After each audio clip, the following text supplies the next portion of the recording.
Alors, donc sur ce mode d'amortissement, ici, alors vous avez déjà une comparaison entre l'amortissement linéaire et l'amortissement dégressif. Alors c'est peut-être écrit un petit peu petit, je vais reprendre rapidement ces points.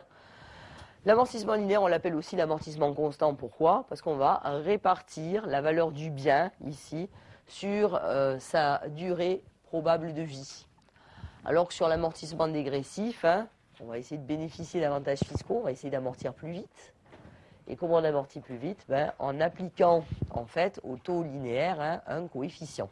D'accord? Donc ici, en dégressif, on va avoir d'abord des annuités qui vont être dégressives. Et après, quand on va changer de méthode, on est obligé de revenir au mode linéaire. Alors pour le linéaire, on va le faire dans le sens horizontal, ça va être plus simple. Donc le taux linéaire, il est égal à 100% divisé par la durée de vie du bien. Ainsi, on trouve le taux. Il n'y a pas de coefficient. Attention, la date de départ au niveau de l'amortissement linéaire va correspondre en fait au jour de l'acquisition. Non, au jour de mise en service, pardon. Parce qu'il se peut que la date d'acquisition et de mise en service soit différente. Je veux dire qu'on comptait en jours. Et là, on part du jour de la mise en service. Au niveau de la première annuité, on va appliquer un prorata temporis. Quand je suis en linéaire, le prorata temporis, je vais le calculer en jours. Et là, on prend des mois de 30 jours. On ne va pas se prendre la tête non plus dessus. Voilà. Ensuite, donc date de mise en service, c'est redit. Les annuités suivantes, elles sont constantes, à part la première où il y a eu prorata temporis. Et on va être obligé de faire une dernière annuité qui sera le complément de la première annuité. Donc, je prends une année pleine, j'enlève la première annuité. Et ça me donne ainsi le complément d'amortissement pour la dernière annuité. En dégressif, donc en dégressif, je prends le taux linéaire, je multiplie par un coefficient. Ces coefficients, vous devez les savoir, donc je vous les ai rappelés, on les reprendra tout à l'heure. Une fois que vous avez le taux, donc le point de départ du calcul d'amortissement, le premier jour du mois de l'acquisition cette fois-ci. Ensuite, sur les annuités suivantes, on va déterminer chaque année la valeur nette comptable, la valeur d'origine moins la somme des amortissements qui servira de base au calcul des amortissements suivants. Je vous rappelle aussi qu'en dégressif, il y a autant d'années, de lignes, que d'années. J'amortis un bien sur 5 ans, il va y avoir forcément 5 lignes. Alors qu'en linéaire, j'amortis sur 5 ans. Si je n'ai pas acheté le bien le premier jour de l'exercice comptable, je vais avoir 6 lignes.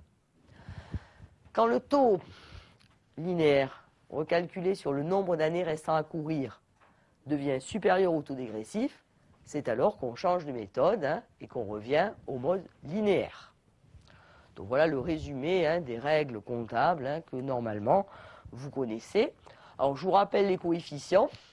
Donc les coefficients commencent à compter de 3 ans parce qu'on ne peut pas amortir un bien en dégressif dont la durée est inférieure à 3 ans. Donc 3-4 ans, on a un coefficient qui fait 1,25. 5-6 ans, coefficient de 1,75.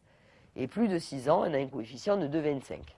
Alors ces coefficients, c'est ceux applicables depuis le 1er janvier 2010, donc ceux que vous devez connaître. C'est vrai qu'ils ont des fois changé, ces coefficients. Alors, en plus, pas très pratique, parce qu'au niveau des dates, c'est pas terrible.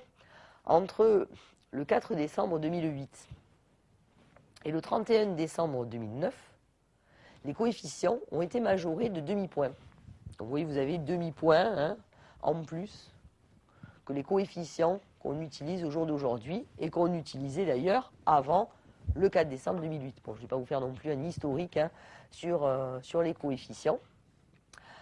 Alors le souci, c'est qu'évidemment, le coefficient qui s'applique est fonction de la date d'acquisition.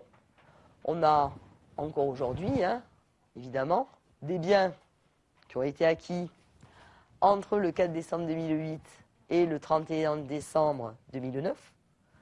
Donc on a amorti en utilisant les coefficients qui sont là.